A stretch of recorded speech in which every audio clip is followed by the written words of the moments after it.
Hello everyone, this is Priyesh Patel. You are welcome on the online YouTube platform of Priyesh sir Vidyapeeth. दोस्तों, GTU ने उसका even semester का academic calendar publish किया है, जो हमने इंस्टाग्राम हैंडल पे रखा था और इसका एक वीडियो भी बनाया था। अगर आपने वो वीडियो नहीं देखा है तो नीचे डिस्क्रिप्शन बॉक्स में मैं उसकी लिंक दे रहा हूँ, आप वहां से वो देख सकते हो। साथ में समर वैकेशन की डेट भी थोड़े दिनों पहले आई हुई थी, जो गवर्नमेंट ने डिक्लेयर की थी। यहाँ पे कंफ्यूजन ऐसा होता है, क्या हमको समर वैकेशन नहीं मिलेगा? जो सबसे बड़ा कंफ्यूजन फोर्थ सेमेस्टर वाले स्टूडेंट के लिए था कि सर मिलेगा तो कितना मिलेगा। तो आज इस वीडियो में बेटा मैं आपके सारे डाउट क्लियर करने वाला हूं, तो इस वीडियो को पूरा देखना और चैनल पे नए तो सब्सक्राइब करना मत भूलना। और वीडियो को शुरू करने से पहले मैं आपको बताना चाहूंगा री लेवल बाय अनअकैडमी के बारे में।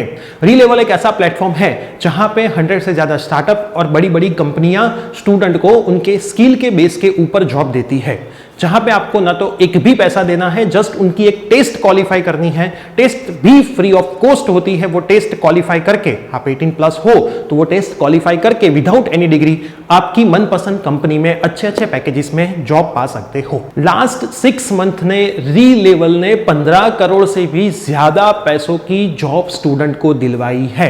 अभी अभी यहां पे बेटा 2 कंपनी के हायरिंग चल रहे हैं, जिसमें बेटा हेल्थप्लिक्स एंड क्रेड जीनियस कंपनी के हायरिंग चल रहे हैं। आपको बेटा टेस्ट में 70% स्कोर अचीव करना होता है। इसके लिए री लेवल भी आपकी हेल्प करता है। Sample test, sample paper, study material सब कुछ आपको मिलता है। आप आपके कन्वीनियंट टाइम पे ये सब कुछ देख के आप टेस्ट दे सकते हो, और ये टेस्ट भी आप जितनी बार देना चाहो इतनी बार प्रिपरेशन करके आपकी स्किल के बेस से साथ दे सकते हो। री लेवल यहाँ पे हेल्प करता है आपको 25 लाख तक के पैकेजेस की कंपनीज के लिए, और साथ में उसके टॉप कैंडिडेट को भी आई वॉच, आईफोन, मैकबुक जैसी अच्छे अच्छे गुडीज भी गिफ्ट में देता है। 765 मार्क पे इमेजन एक्सपी कंपनी ने स्टूडेंट को जॉब ऑफर दी है, जो स्क्रीनशॉट आप स्क्रीन के ऊपर अभी देख रहे हो। तो बेटा ये प्लेसमेंट की अपॉर्चुनिटी को ग्रैब करे और अपनी मनपसंद कंपनी में 15 दिन में जॉब पाए। आपको ज्यादा इंफॉर्मेशन चाहिए तो मैं डिस्क्रिप्शन बॉक्स में लिंक दे रहा हूं, आप उस लिंक पे जा करके क्लिक करके आपकी कंपनी में जॉब पा सकते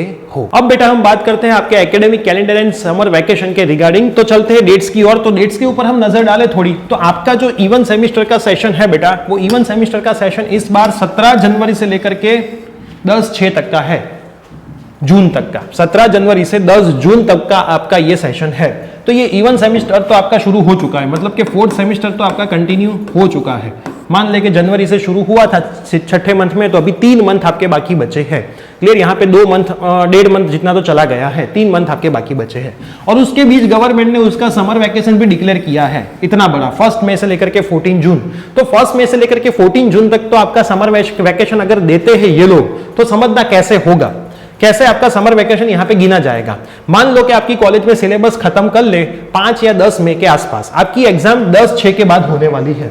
आपकी एग्जाम 10 से, मतलब 10/6 के पहले उनको सब viva, term work, mid sem, remedial वो सब खत्म करना होता है। वो सारी चीजें यहाँ पे उनको खत्म करनी होती है। तो मान लो 1 मई से आपका वैकेशन शुरू होता है, उसकी जगह पे वो लोग ऐसा भी कर सकते हैं कि 1 मई के जिनकी रेमेडियल एग्जामिनेशन है उनकी रेमेडियल एग्जामिनेशन कंडक्ट कर ले, 15 तारीख के आसपास आपके वाइवा शुरू हो जाए और वाइवा भी 4-5 दिन में खत्म हो जाए, और 20 तारीख से लेकर के 20 मई से लेकर के आपको 10/6 तक के पढ़ाई का टाइम दे दे, तो ये आपका समर वैकेशन में काउंट हो जाएगा। जो पढ़ाई का टाइम है ना वो, तो आपको कोई प्रॉपर समर वैकेशन मिलना नहीं वाला है। अगर मिलेगा तो नुकसान आपका जाएगा, पढ़ाई आपकी रुकेगी। क्योंकि अगर समर वैकेशन 1 मई से इन लोगों को देना है तो 1 मई से पहले वाइवा और सब खत्म करना होगा। कैसे खत्म होगा? अभी तो सिलेबस शुरू हुआ है, और आप सबको पता है कि थोड़ा बहुत 3rd सेम का जो था, 4th सेम का था, वो 3rd सेम की एग्जाम से पहले चला था, उसमें आपने कुछ ध्यान नहीं दिया था, थोड़ा बहुत उसके बाद चला था। तो ये सब कंफ्यूजन बहुत बड़े यहाँ पे क्रिएट हुए थे। तो इसकी वजह से आप ऐसा मान के मत चलना कि समर वैकेशन है। और जब मैंने ये वीडियो डाला था तो बहुत सारे स्टूडेंट ने ऐसा ही बोला था कि लास्ट 3 सालों से समर वैकेशन तो चल रहा है, तो उनकी बात भी सही है। कोरोना की वजह से आपने समर वैकेशन का एंजॉय ही किया है 3 साल से, तो उसमें कोई दिक्कत जैसी चीज है नहीं। आप कॉलेज जाते हो तो पढ़ाई है, नहीं जाते हो तो समर वैकेशन ही है। तो आप ऐसा मान के मत चलना समर वैकेशन, रीडिंग वैकेशन वो कुछ। आपके पास अभी 3 मंथ बचे हैं, अप्रोक्स 3 मंथ, मतलब ये 3rd March, 4th month and 5th month, ये 3 मंथ में आपको आपकी पढ़ाई कंपलसरी अच्छे से करनी है, जिसमें आपकी मिड सेम होगी, रेमेडियल होगी, वाइवा होगे, सबमिशन होगा, सब कुछ हटा के 2 महीने पढ़ने को आपके मिलने वाले हैं प्रॉपर। तो ये जो 60 डेज है उसमें बेटा आपको अच्छे से पढ़ना है। ये समर वैकेशन उसके चक्कर में नहीं पढ़ना है। देगे तो भी वो आपको एज अ रीडिंग वैकेशन देगे समर वैकेशन, क्योंकि उसी टाइम में समर वैकेशन है। देख लो 14 जून के बाद आपकी एग्जामिनेशन शुरू हो जाएगी। 10/6 लिखा है तो थोड़ा बहुत प्लस माइनस हम करके चलते हैं, तो ये खेल उसके आसपास ही चलने वाला है। तो यही था आपका जो कंफ्यूजन था, कब का समर वैकेशन, और साथ में थर्ड सेम की एग्जाम जो हुई है उसका रिजल्ट कब आएगा। तो बहुत सारे स्टूडेंट ऐसा पूछते हैं, तो मैं पर्सनली ऐसा आपको बोलता हूं कि थर्ड सेम के बेटा जो एग्जामिनेशन हो गई है अब उसके ऊपर फोकस करने की जरूरत नहीं है।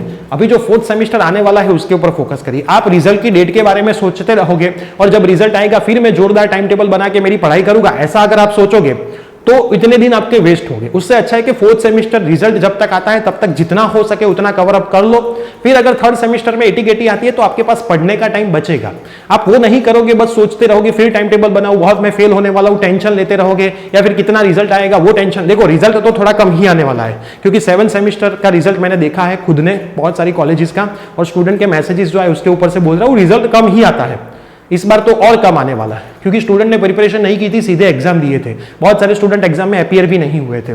तो ये रीजंस की वजह से रिजल्ट कम आएगा, लेकिन आपने पेपर कैसा लिखा है वो आपको पता है, तो आप पास हो गए कि नहीं वो आपको पता है। फिर स्टूडेंट के मैसेज ऐसे भी थे कि सर 17-18 मार्क है तो मुझे ग्रेसिंग मिलेंगे। देखो ये ग्रेसिंग वाला फंडा टीचर के माइंड के ऊपर डिपेंड होता है। कोई टीचर ऐसा होता है जो दे भी देता है, कोई टीचर नहीं भी देता है। मैंने ऐसे टीचर भी देखे जो 16 मार्क के 23 कर देते हैं, मैंने ऐसे टीचर भी देखे जो 22 के भी 23 नहीं करते हैं। तो ये टीचर के ऊपर डिपेंड है। अब हम सोचेंगे तो उससे कोई होगा नहीं। उससे अच्छा है कि अभी प्रेजेंट में फोर्थ सेमेस्टर चल रहा है उसके ऊपर पूरा फोकस दे, जितना हो सके उतना कर ले। फिर रिजल्ट के टाइम थर्ड सेमेस्टर अगर करना है, क्योंकि एग्जाम दोनों साथ में ही आने वाली है, फोर्थ थर्ड, या फिर ऐसा होगा फोर्थ की हो जाएगी तुरंत थर्ड की होगी, या फिर फोर्थ में जो छुट्टियां हैं उसमें थर्ड की होगी। तो ये कुछ भी हो सकता है आपके खेल में, तो आपको रेडी रहना है अच्छे से प्रिपरेशन करने से। तो ये वीडियो आपके जितने भी फ्रेंड सर्कल है सब में शेयर करना ना भूले।